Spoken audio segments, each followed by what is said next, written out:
أهل زمان قالوا لولا ابننا الحبيب ما كانتش دخلت بنت الغريب. خد بالك، مش كل اللي هيطبطب عليك هيبقى حاسس بهمومك. مش يمكن ايده مبلولة وعايز يمسحها في هدومك؟ كل حاجة بتعدي، بس في فرق بين اللي عدى البحر في السفينة نايم وغير اللي عدى البحر وسط القروش عايم.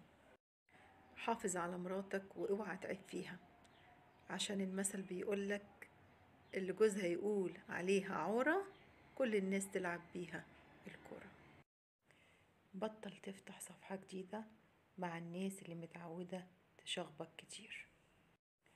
ما بيبكيش على المال إلا اللي لمه، وما بيبكيش على الولد إلا أمه. بالكلام يبنولك قصر، أما بالأفعال يحفرولك قبر. أهل زمان قالوا الحما عاملة زي المراية، طول ما بتلمعيها تبقى نضيفة، لو أهملتيها تبقى فضيحة. في ناس قليلة الأصل عاملة زي الحمام، بتسيب اللي اشتراها وبتجري ورا اللي باعها. سألت الحظ قلتله رايح فين يا حظ؟